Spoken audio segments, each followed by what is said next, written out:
Question number 11 देखते हैं। हम क्वेश्चन नंबर 10 तक इससे पिछली एक्सरसाइज में कर चुके हैं, वही सीरीज शुरू करते हैं। This term of the AP 3, 15, 27, 39 will be 132 more than it's 54 term. यानी एक एपी गिवन है, इसमें कहा गया है कि ये जो सीरीज है इसका कौन सा टर्म इसके 54th टर्म से 132 मोर है। यानी इसका कौन सा टर्म इसके 54th टर्म से 132 ज्यादा है।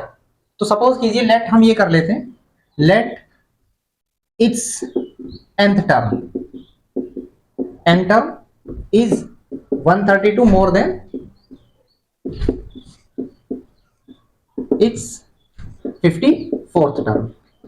ठीक है, हमने लेट कर लिया है। ठीक है, यानी जो nth टर्म है, nth टर्म क्या होता है हमें मालूम है कि an, क्लियर है। ये जो टर्म है 54 टर्म क्या होता है a54। nth टर्म जो है इस 54 टर्म से 132 मोर है। कौन ज्यादा है? देखिए nth टर्म ज्यादा है 54th टर्म से, कितना ज्यादा है? 132 ज्यादा है। तो क्योंकि ये ज्यादा है तो इन्हें बैलेंस करने के लिए हम 132 या तो इसमें ऐड कर दीजिए या इसमें से माइनस कर दीजिए, ये बता रखा है। अब देखिए n टर्म क्या होता है a plus n minus 1 into d, clear है। और 54 टर्म क्या होता है a plus 53d plus 132। Simple है एंड क्लियर है। सो जैसा कि हम बता चुके हैं, देखिए a की वैल्यू हम सब्स्टिट्यूट भी कर सकते हैं यहां से, दैट इज 3। सीरीज हमारी वो है, या कैंसिल आउट भी कर सकते हैं, इक्वल में सेम साइन वाले सेम रीड कैंसिल हो जाती है।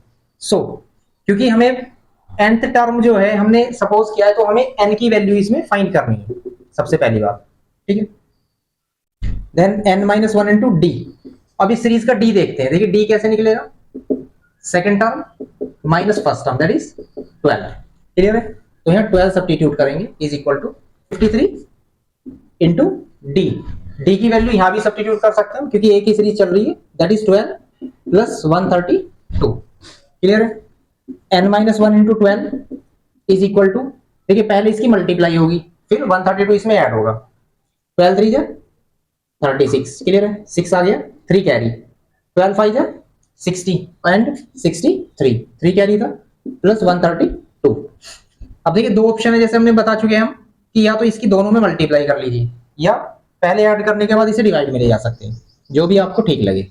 Into 12 is equal to 8 6 and 7। अब आपको क्या करना है, इसे डिवाइड में ले जाइए तो n minus 1 is equal to 7 6 8 divide by 12। ठीक है, 12 से इसे डिवाइड करेंगे हम और फिर 1 इसमें ऐड हो जाएगा। ठीक है, जो भी कैलकुलेशन करके आएगी 1 ऐड हो जाएगा और हमारी n की वैल्यू यहां से फाइंड हो जाती है। और वही हमें बताना था nth term.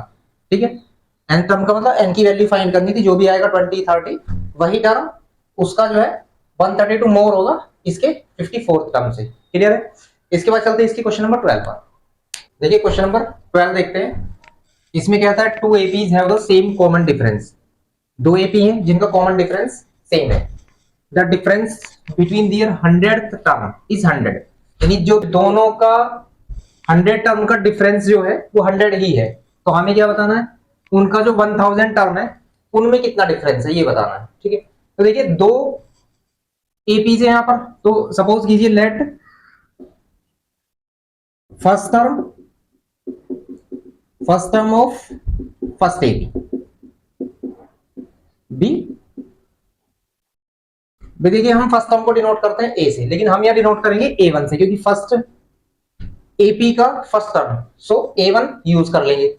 Same first term of second AP का जो फर्स्ट टर्म है वो A2 मान सकते हैं। ठीक है, एंड कॉमन डिफरेंस जो है दोनों का, कॉमन डिफरेंस D। ठीक है, क्योंकि कॉमन डिफरेंस को D1 D2 नहीं मानना है, रीजन ये है कि दोनों का कॉमन डिफरेंस सेम है ना। Two APs have the same common difference, clear है। सो दोनों का कॉमन डिफरेंस D हो गया। अब देखिए हम क्या करते हैं, पहली सीरीज का 100 टर्म निकालते हैं। तो 100 टर्म क्या होगा, यहां लिख सकते हैं कि 100 टर्म ऑफ फर्स्ट एपी का 100 term is equal to a, 100 term जो निकालते हैं हम a प्लस 99d करेंगे, उससे एक कम करेंगे a प्लस 99d, बट यहाँ यूज करेंगे a1 क्योंकि फर्स्ट टर्म जो होगा फर्स्ट एपी का a1 है। Same 100 term of second AP कितना होगा, वो होगा a2 प्लस 99d, यानी a प्लस 99d ही होगा। d तो सेम है दोनों का, बट a1 और a2 डिफरेंट होगा क्योंकि दो सीरीज है। क्लियर? d उसने कहा है कि सेम है। अब उसने दिया क्या है कि उनके जो 100 टर्म है उनका डिफरेंस दिया है, दोनों का जो 100 टर्म है उनमें डिफरेंस दिया है। तो हम डिफरेंस निकालेंगे। डिफरेंस देखिए a1 प्लस 99d, इसके 100 टर्म में से सेकंड का 100 टर्म ये है। क्लियर है? फर्स्ट का 100 टर्म, सेकंड का 100 टर्म, इनका difference is equal to 100 given है। ठीक है, इसे थोड़ा सिंप्लीफाई करते हैं तो देखिए a1 प्लस 99d, जैसे ही ब्रैकेट ओपन होगा इसके साइन चेंज होंगे, minus a2 minus 99d is equal to 100। यहां से 99d से 99d कैंसिल हो जाता है क्योंकि एक प्लस का और एक माइनस का सेम डिजिट। सो हमें मिलता है a1 minus a2 is equal to 100। ठीक है, इससे हमें ये मिल जाता है। सपोज कीजिए इक्वेशन 1 है। अब हमें निकालना क्या है, हमें डिफरेंस निकालना है उनके 1000 टर्म में। बिल्कुल सेम प्रोसेस से जिस तरह से हमने 100 टर्म निकाला है दोनों सीरीज का, इस तरह से दोनों सीरीज का 1000 टर्म निकालेंगे, फिर उनमें डिफरेंस निकालेंगे। सो 1000 टर्म ऑफ फर्स्ट एपी क्या होगा, देखिए 1000 टर्म निकाल रहे हैं, सो a प्लस 999 होगा, है ना, इससे एक कम। बट फर्स्ट एपी का 1000 टर्म निकाल रहे हैं, सो उसका जो a होगा यानी फर्स्ट टर्म a1 हमने सपोज किया है, and 1000 term of second AP वो क्या होगा, वो होगा a2 प्लस 999d। क्लियर है?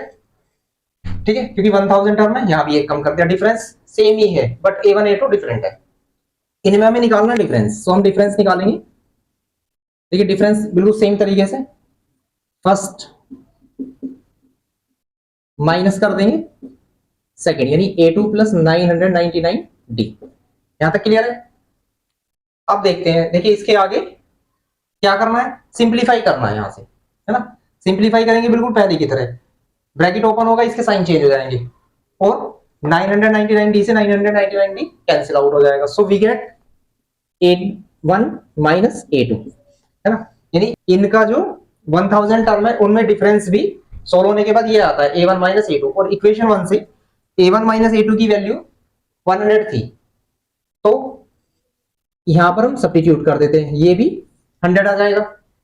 इसका मतलब ये हुआ कि उस सीरीज का जो 1000 टर्म है, दोनों सीरीज होगा 1000 टर्म में डिफरेंस भी 100 ही होगा। क्लियर है? बस हमें यही बताना था। इसके बाद चलते हैं इसके नेक्स्ट क्वेश्चन पर। देखिए इसका जो क्वेश्चन नंबर 13 है उसमें कहता है कि how many 3 digits numbers are divisible by 7, यानी 3 डिजिट के जो नंबर्स हैं ऐसे कितने हैं जो 7 से एग्जैक्ट डिवाइड हो जाएंगे। तो 3 डिजिट नंबर कहां से स्टार्ट होते हैं, 100 से। ठीक है, इसके बाद 101 आएगा, 102 आएगा, इस तरह से। और एंड का होता है 3 डिजिट नंबर का 999 पर। ठीक है, तो सबसे पहले हमें क्या करना है भाई, 3 डिजिट ही लेनी है। 3 डिजिट के ऐसे नंबर लेने जो 7 से डिवाइड हो। तो सबसे पहला हम 100 के जो नियर होगा सबसे पहला डिजिट ढूंढते हैं जो 7 से डिवाइड हो जाए। 100 तो है नहीं, है ना, एंड ये भी नहीं है। तो अभी हमें सभी वो नंबर्स लिखने हैं, इसके और इसके बीच, इंक्लूड इन्हें भी कर सकते हैं, बट एग्जैक्टली ये 7 से डिविजिबल होने चाहिए। ये तो है नहीं। ठीक है, तो देखिए कैसे करते हैं, इसे कैसे पता करना होगा। एक तो तरीका ये है कि 7 से डिवाइड कर करके देखें, पहले इसे फिर इसे फिर इसे, जो स्टार्टिंग में हो जाएगा एग्जैक्ट डिविजिबल वो सबसे पहला नंबर होगा 7 से डिविजिबल होने वाला। ठीक है, दूसरा तरीका ये है कि आप इसको लीजिए, सबसे छोटे नंबर को 7 से डिवाइड करिए।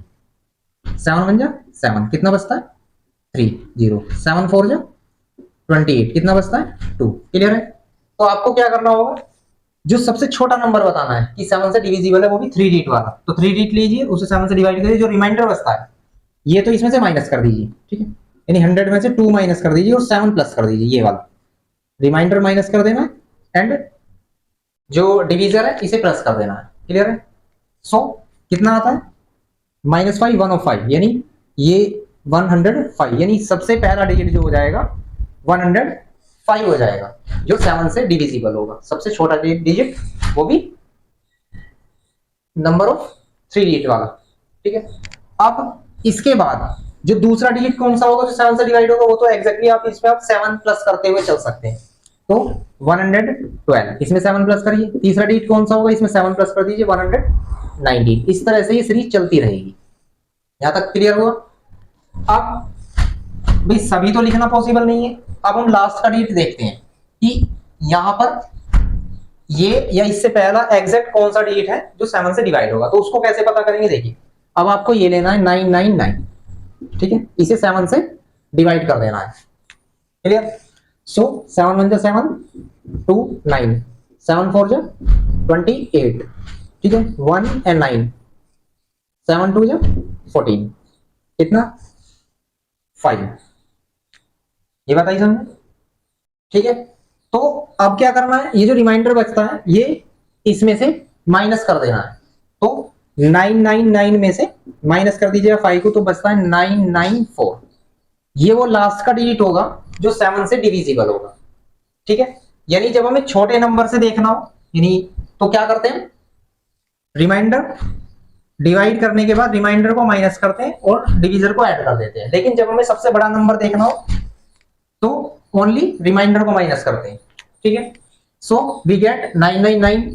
सो अब हमें क्या करना है कि यहां से लेकर यहां तक कितने डिजिट बैठते हैं, क्योंकि ये सभी 7 से डिविजिबल होंगे, तो यहां से लेकर यहां तक कितने डिजिट बैठते हैं हमें ये बताना है। ठीक है, इसके लिए आपको क्या करना होगा, आप देख सकते हैं ये एपी बनेगी, है ना। एपी है जिसका लास्ट टर्म हमें पता चल गया, यानी एन होगी 994, और कितने डिजिट है, नंबर ऑफ डिजिट्स जो होंगे हमें एन फाइंड करना है। ए हमारे पास है 105 एंड डी जो होगा वो होगा 7, second digit minus first digit कर सकते हैं। So you will use a n is equal to a plus n minus 1 into d. आप इसमें सारी वैल्यूज यूज करेंगे। 994 एन की value is equal to a की वैल्यू 105 प्लस एन हमें क्योंकि फाइंड करना है, और डी की वैल्यू 7। हमने कई बार सिखा चुके हैं हम एन की वैल्यू कैसे निकालेंगे। इसे माइनस में ले जाइए, 7 को डिवाइड में ले जाइए और फिर 1 को प्लस में ले जाइए। इस तरह से आपकी एन की वैल्यू आ जाएगी और ये पता चल जाएगा कि यहां से लेकर यहां तक कितने डिजिट है, टोटल कितने डिजिट है। क्लियर है? सोल्व अपने आप करना है, एन की वैल्यू फाइंड कर देनी है, वही हमारा आंसर होगा। इसके बाद चलते हैं इसके नेक्स्ट क्वेश्चन पर। देखिए क्वेश्चन नंबर 14 भी कुछ ऐसा ही है। How many multiples of 4 lie between 10 and 250, यानी मल्टीपल ऑफ 4 का मतलब है, जैसे इससे पहला क्वेश्चन था जो 7 से डिविजिबल था। मल्टीपल ऑफ 4 का मतलब होता है कि इसके और इसके बीच ऐसे कितने नंबर है जो 4 से डिविजिबल होंगे। मल्टीपल ऑफ 4 का मतलब भी यही है। ठीक है, सो इनके बीच, है ना, बिटवीन 10 एंड 250। तो हमें मेनली क्या करना होगा, सबसे पहले ये पता करना होगा कि इसके और इसके बीच, यानी जस्ट इसके बाद ऐसा कौन सा डिजिट है जो 4 से डिवाइड होगा। तो ये तो हमें पता ही है, देखिए हम फाइंड भी कर सकते हैं, दैट इज 12। तो 11 नहीं होता, 12 होगा। ठीक है, इसके बाद हम 4 4 ऐड करते जाएंगे तो 16 होगा एंड 20 होगा, एंड ये सीरीज इस तरह से चलती रहेगी। ये हमें लेना नहीं है क्योंकि इसके और इसके बीच बताने थे। क्लियर है? अब यहां देखते हैं, ये तो नंबर 4 से डिवाइड है नहीं, सो इससे जस्ट पहला नंबर ऐसा कौन सा होगा जो 4 से डिवाइड होगा, यानी मल्टीपल ऑफ 4 होगा। पता करने के लिए उसी तरह से करेंगे जैसे हमने पीछे करा था। 250 को 4 से डिवाइड करिए, 4 6 24, 1 and 0। ठीक है, 4 2 8, कितना बचता है 2। तो ये 2 रिमाइंडर जो है इसमें से माइनस कर देंगे जब हम बड़ा डिजिट देखते हैं। तो 250 में से 2 माइनस होगा, दैट इज 248। ये डिजिट होगा जो 4 से डिवाइड होगा। ठीक है, तो ये पूछ रहा था कि कितने डिजिट होंगे यहां से यहां तक, है ना। इसके और इसके बीच का मतलब है यहां से लेकर यहां तक कितने ऐसे डिजिट है, ये सभी डिजिट कितने हैं, क्योंकि ये सभी डिजिट 4 से डिविजिबल होंगे। सो हमें क्या करना है, ए की वैल्यू हमें पता है, लास्ट का डिजिट भी पता है। तो लास्ट का डिजिट जो होता है वो एन होता है 248। डी हमें पता है, इसमें से माइनस कर देंगे 4, या एग्जैक्टली एपी है। So a n is equal to a plus n minus 1 into d का आप यूज करेंगे और यहां से एन की वैल्यू फाइंड कर लेंगे। सभी वैल्यूज गिवन है एक्सेप्ट एन, एन की वैल्यू फाइंड कर लेंगे, आपको पता चल जाएगा यहाँ से लेकर यहाँ तक टोटल कितने डिजिट है। ठीक है, इसके बाद चलते हैं क्वेश्चन नंबर 15 पर। देखिए क्वेश्चन नंबर 15 में क्या आता है कि for what value of n, n की वो वैल्यू बतानी है, are the nth term of APs, ये 63 65 डैश डैश एंड 3 10 17 इक्वल, यानी ये दो एपी गिवन है यहाँ पर। ये कह रहा है एन की वो कौन सी वैल्यू होगी जिसके लिए इन दोनों के nth term of these APs are equal, यानी दोनों के ही nth टर्म इक्वल है ऐसा गिवन है, तो एन की वैल्यू फाइंड करनी है। अब देखिए फर्स्ट सीरीज है हमारी 63 65 67 and so on, and second series है हमारी 3 10 एंड 17 डैश डैश। ठीक है, तो इसका nth टर्म फाइंड करिए। nth टर्म होता है an, a plus n minus 1 into d. ठीक है, तो a की वैल्यू 63, n हमें पता नहीं है या फाइंड करना है, n माइनस 1 सेम है ना, n minus 1 same into D की वैल्यू यहाँ से सेकंड टर्म में से फर्स्ट टर्म माइनस कर देंगे 2 आएगा। क्लियर, थोड़ा सिंप्लीफाई कर सकते हैं हम। देखिए 63 प्लस 2n माइनस 2 अंदर मल्टीप्लाई कर लीजिए और सेम चीजें कैलकुलेट कर लेंगे जैसे कि डिजिट से डिजिट, तो 63 minus 2 that is 61 plus 2n, तो ये फर्स्ट सीरीज का nth टर्म आ चुका है। ठीक है, इसी तरह से हमें इस सीरीज का भी nth टर्म फाइंड करना है, तो an का ही फॉर्मूला यूज करेंगे, a plus n minus 1 into D. चाहे तो आप a1 a2 लिख सकते हैं, d1 d2, क्योंकि यहाँ पर डिफरेंट है चीजें, सो यहाँ a1 d1 कह सकते हैं, a2 d2, क्योंकि यहाँ दो डिफरेंट सीरीज है। सो a2 मतलब इसका first term that is 3, n हमें फाइंड करना है माइनस 1 इंटू डी की वैल्यू है, इसमें से ही माइनस कर देंगे, second term minus first term that is 7। ठीक है, सो 3 प्लस मल्टीप्लाई करेंगे 7n माइनस 7, थोड़ा सिंप्लीफाई करेंगे, देखिए 7n तो ऐसी, 3 में से 7 माइनस होंगे, वी गेट माइनस 4, तो हमने दोनों सीरीज का एन टर्म निकाल लिया। अब इसने कहा था दोनों सीरीज का जो एन टर्म है वो इक्वल है ना, तो एन की वैल्यू बतानी है, तो हमें क्या करेंगे, इस सीरीज का जो एन टर्म आया ये और इस सीरीज का जो एन टर्म आया ये, दोनों को इक्वल रख देंगे। So 61 plus 2n is equal to 7n minus 4, लिख सकते हैं कि equalling n term of both APs. ठीक है, so find this value, n की वैल्यू फाइंड करनी है तो हम क्या करेंगे, n को एक तरफ ले जा सकते हैं, इसको इधर ले जा सकते हैं और इसको इधर ला सकते हैं, तो 61 4 माइनस में प्लस में आएगा, ये इधर माइनस में जाएगा, 7n माइनस 2n, क्योंकि n n की तरफ जाएगा, d डिजिट की तरफ आएगी। देखिए 65 हो जाता है एंड ये 5n हो जाता है, ये डिवाइड में जाएगा, 5 से इसे डिवाइड कर लीजिए, n की वैल्यू आपको यहाँ मिल जाती है यानी 13, तो n की वैल्यू यानी इसका जो 13 टर्म होगा एंड इसका जो 13 टर्म होगा वो दोनों आपस में इक्वल होंगे, चाहे वेरीफाई करके देख सकते हैं। ठीक है, इसके बाद चलते हैं इसके क्वेश्चन नंबर 16 पर। क्वेश्चन नंबर 16 है determine the AP whose third term is 16 and seven term जो है exceeds the fifth term by 12, वो एपी बतानी है जिसका एक टर्म दिया गया है थर्ड टर्म है ना, एंड उसका जो सेवंथ टर्म है वो उसी सीरीज के फिफ्थ टर्म से 12 एक्सीड है, एक्सीड मींस ज्यादा है।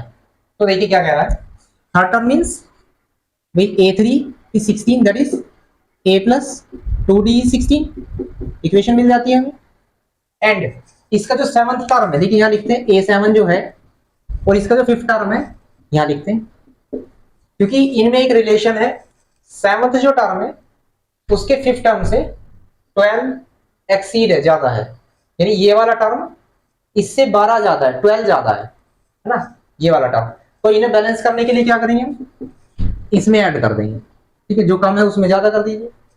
सो सेवन टर्म होता है a प्लस 6d, ठीक है, फिफ्थ टर्म होता है a प्लस 4d, इसे कम कर देंगे एक प्लस 12। ठीक है, सेम कैलकुलेशन कैंसिल आउट हो जाएंगे, a से इसे इधर ले आते हैं, 6d minus 4d is equal to 12, ये बचता है 2d is equal to 12 and d is equal to 6, क्योंकि ये जाएगा अब डिवाइड में और d की वैल्यू हमें मिल जाती है, d की वैल्यू आप इसमें सब्स्टिट्यूट कर सकते हैं। ठीक है, तो d की वैल्यू है ना, substitute the value of d in equation 1, so a plus 2 into D की वैल्यू हो जाती है 6 इज इक्वल टू 16, कैलकुलेट करेंगे ये 12 हो जाता है, 12 इधर माइनस में जाएगा क्योंकि प्लस में है, तो 16 माइनस 12 वी गेट ए की वैल्यू 4।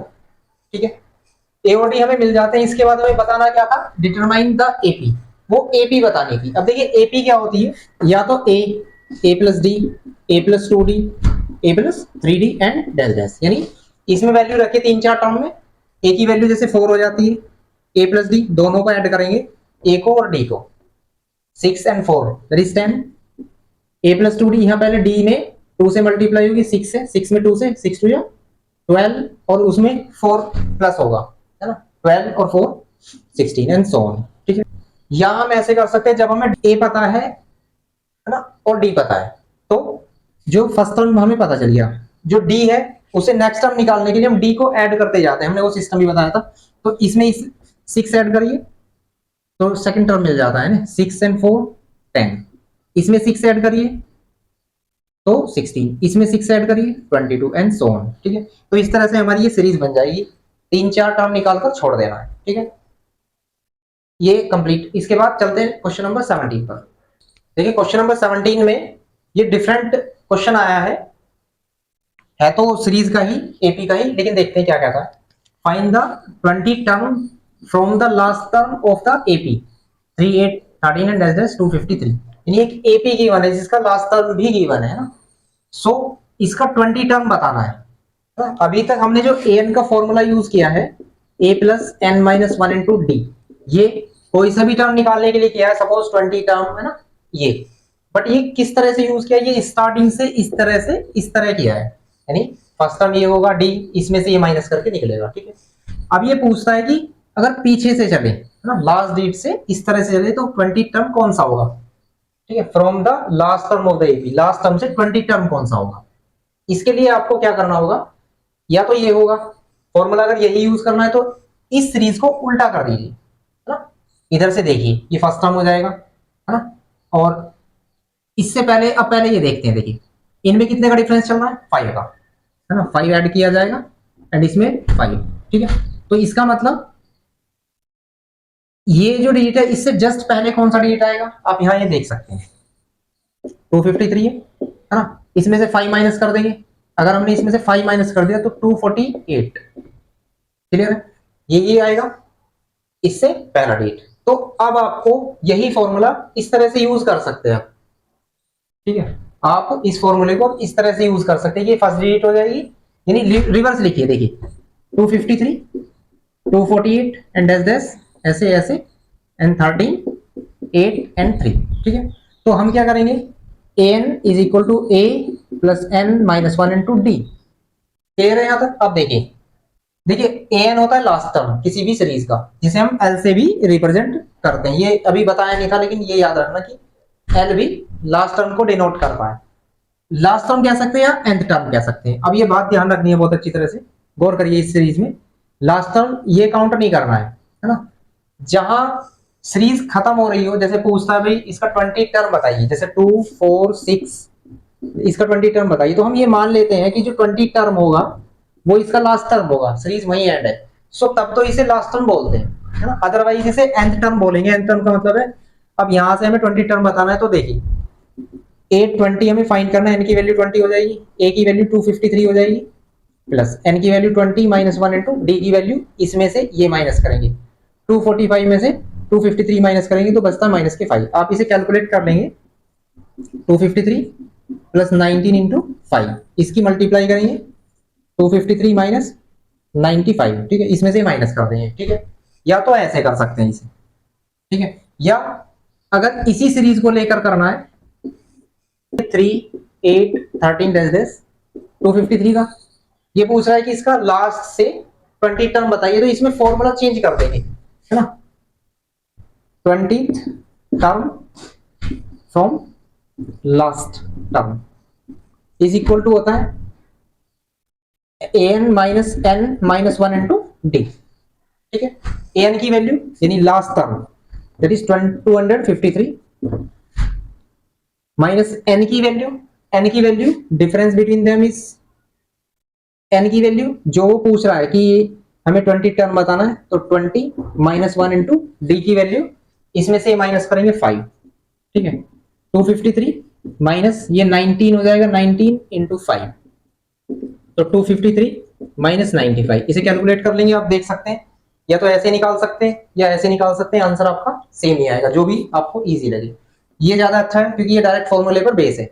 लास्ट से कोई सा भी टर्म निकालने के लिए आप इस फॉर्मूले का यूज करेंगे। an मतलब लास्ट का टर्म होगा, है ना, जैसे वहां फर्स्ट टर्म होता है। सो इसके बाद इसका क्वेश्चन नंबर 18 देखते हैं। देखिए क्वेश्चन नंबर 18 में कहता है the sum of fourth and eighth terms of an AP is 24, यानी किसी एपी के जो फोर्थ टर्म है और उस एट्थ टर्म है, उन दोनों का जो सम है वो 24 है। एंड सम ऑफ इसका जो सिक्स टर्म है एंड 10 टर्म है, उनका सम 44 है। और इस सीरीज के फर्स्ट 3 टर्म्स फाइंड करने। सो देखिए क्या कहता है, fourth term a4 plus eighth term a8 is 24, है ना। फोर्थ का और एट का जो सम है वो 24 है। And six term a6 and 10 term a10 is equal to 44। ठीक है, अब देखिए फोर्थ टर्म क्या होता है, a plus 3d। Eight term क्या होता है, a प्लस 7d, है ना। एट्थ है, सेवंथ आ जाएगा, 4 है, 3 आ जाएगा, is equal to 24। Like term को ऐड या सब्ट्रैक्ट करेंगे, यानी a और a को ऐड करेंगे, दोनों प्लस किए, दैट इज 2a, a और a 2a, 3d और 7d 10d is equal to 24। अगर कोई इक्वेशन किसी एक ही डिजिट से डिवाइड होती है तो कर देंगे, जैसे कि ये 2 से सभी डिजिट कैंसिल हो रहे हैं, सभी पार्ट्स कैंसिल हो रहे हैं, सो divide by 2 this equation. So v divide by 2, है ना, लिख सकते हैं डिवाइड बाय 2, 2 से करिए डिवाइड, a आएगा, 2 5 जा 10 एंड 2 1 जा 2, 2 2 जा 4, इक्वेशन नंबर 1 हो जाती है। यहां चलते हैं, six term a plus 5d, ठीक है, 10 term a plus 9d is equal to 44। Same like term add करेंगे, a और a 2a, 5d और 9d 14d is equal to 44। ठीक है, यहां भी सभी पार्ट्स जो है 2 से डिवाइड हो रहे हैं, so we will divide this equation by 2। So divide by 2, divide by 2, we get a plus 2 से इसे डिवाइड करेंगे 7 टाइम्स एंड 2 से इसे डिवाइड करेंगे 22 टाइम्स। अब आपको क्या करना है, दोनों इक्वेशनों को एलिमिनेशन मेथड या सब्स्टिट्यूशन मेथड से सोल्व करना है। फाइंड करेंगे a एंड d, ठीक है। दोनों फाइंड होने के बाद इसके फर्स्ट 3 टर्म्स निकालने हैं। फर्स्ट 3 टर्म्स का मतलब है a plus d and a plus 2d, या तो इसमें वैल्यू रख दीजिए तीनों में अलग अलग, या जो फर्स्ट टर्म आएगा उसमें d को ऐड करते चलिए, है ना। सपोज a आ जाता है 4 और d आ जाता है 6, है ना, तो फर्स्ट टर्म तो हमें मिल गया। सेकंड टर्म जो होगा इसमें ऐड करिए 10 और फिर इसमें 6 ऐड करिए 16, इस तरह से 3 टर्म्स निकाल देने, या तो यहां वैल्यू रख दीजिए या इस मेथड से कर दीजिए जो हमने अभी पीछे बताया था। इसके बाद चलते हैं इसके क्वेश्चन नंबर 19 पर। इसका जो क्वेश्चन नंबर 19 है उसमें क्या कहता है, Subbarao started work in 1995 at an annual salary of ₹5000, यानी सुब्बाराव ने कहीं वर्क करना शुरू किया। फर्स्ट एनुअल सैलरी थी, एक साल की सैलरी 5000 थी, ठीक है, and received an increment of 200 each year, और हर साल 200 रुपीज इंक्रीमेंट होता था, यानी बढ़ते थे।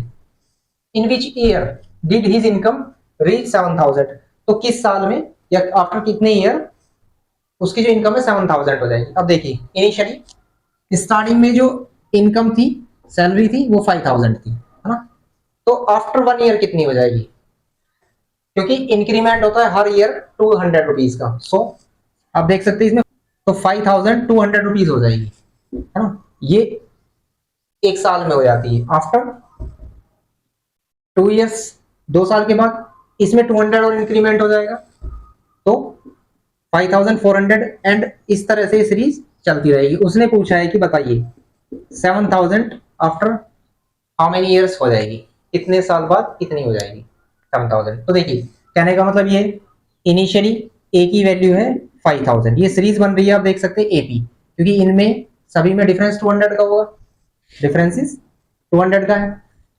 तो हमें ये बस ये पता लगाना है कि यहां से लेकर यहां तक कितने टर्म्स हैं, है ना, नंबर ऑफ टर्म्स, और एपी है, तो find the value of n here, n की वैल्यू में फाइंड करनी है। डिफरेंस कितना है, यानी कॉमन डिफरेंस कितना है, 200 रुपीज का है, आप इसमें से इसे माइनस करके देख सकते हैं। And a n, an means last term that is 7000 का।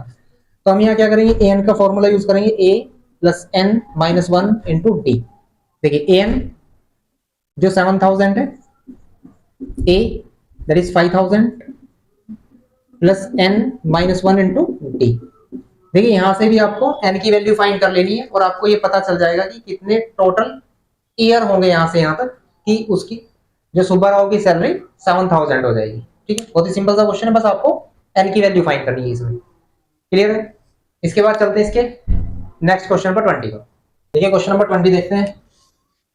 Ramkali saved 5 rupees in the first week of a year and then increased her weekly saving by rupees 1.25. If in the nth week, her weekly saving becomes 20.75, find n। यानी हमें ये बताना है कि किस week में after how many weeks उसकी जो सेविंग हो जाती है 20.75 हो जाती है। स्टार्टिंग में उसने सेविंग की थी 5 रुपए की, 5 रुपीज की, एंड एवरी वीक उसने 1.75 बढ़ाए। तो देखिए जीरो टाइम पर यानी स्टार्टिंग में 5 रुपीज की सेविंग की, इसके बाद जो आफ्टर 1 वीक कितनी सेविंग हो जाएगी उसकी, तो 5 में ऐड करेंगे 1.75 दैट इज 6.75। ठीक है, ये आफ्टर 1 वीक हो जाती है। आफ्टर 2 वीक कितनी हो जाएगी, इसमें 1.75 ऐड करेंगे क्योंकि हर वीक वो जो सेव कर रही है 1.75 सेव कर रही है। सो 1.75 जब इसमें ऐड करेंगे 0 5.8 8.50। ठीक है, और इसी तरह से सीरीज चलती रहेगी और कुछ समय बाद 20.75 रुपीज हो जाती है उसकी सेविंग। तो हमें ये बताना है कि कितने वीक आफ्टर कितने वीक उसकी सेविंग 20.75 होगी, यानी यहाँ कितने टर्म होंगे टोटल यहां तक काउंट करने के लिए। तो देखिए क्या करना है इसमें, भाई हमें n की वैल्यू फाइंड करनी है एंड a की वैल्यू गिवन है 5। तो देखिए फिर d क्या है, d है 1.75, यानी कॉमन डिफरेंस सेकंड टर्म में से फर्स्ट टर्म माइनस कर देनी है। ठीक है, और ये जो है ये लास्ट टर्म है, लास्ट टर्म को हम an बोलते हैं 20.75 या l लिख सकते हैं। तो हमें फॉर्मूला यूज करना है an is equal to a plus n minus 1 into d. ठीक है, वैल्यू सब्स्टिट्यूट कर देनी है और n की वैल्यू यहां से फाइंड हो जाएगी। देख सकते हैं an is 20.75, a is 5 plus n हमें फाइंड करना है कि कितने वीक बाद उसकी सेविंग जो है 20.75 यानी n की वैल्यू फाइंड करनी है इनटू डी। डी हमारा 1.75। ठीक है, देखिए इसे इधर ले आते हैं माइनस में, 20.75 में से 5 माइनस होगा n माइनस 1 इंटू 1.75, इसमें से माइनस करेंगे 15.75। ठीक है, और ये देखिए डिवाइड में आ जाएगा इसकी क्योंकि मल्टीप्लाई में है। तो 15.75 divide by 1.75 is equal to n minus 1। इसे कैलकुलेट करेंगे, पॉइंट से पॉइंट कैंसिल हो जाती है क्योंकि पॉइंट के बाद सेम डिजिट है। अब देखिए इसे हम 5 से कैंसिल कर लेते हैं, दोनों डिजिट 5 से डिवाइड हो रही हैं। 5 3 जा 15, 5 1 जा 5 एंड 5 5 जा 25। 5 से इसे डिवाइड करेंगे, 5 3 जा 15। ठीक है, और 5 5 जा 25। अभी भी ये 5 से डिवाइड हो जाते हैं, 5 7 जा 35 एंड 5 से 5 6 जा 30 एंड 5 3 जा 15। अब 7 से ये एग्जैक्ट डिवाइड हो जाएगा 9 टाइम्स। ठीक है, इधर 9 is equal to n minus 1, 1 इधर आ जाएगा प्लस में, तो 9 प्लस 1 दैट इज 10। तो n की वैल्यू हमारी 10 आ जाती है, यानी आफ्टर 10 वीक उसकी जो सेविंग है 20.75 हो जाएगी। ठीक है, तो ये हमारी एक्सरसाइज यहाँ पर कंप्लीट हो जाती है। ठीक है, इसके बाद मिलते हैं नेक्स्ट एक्सरसाइज में।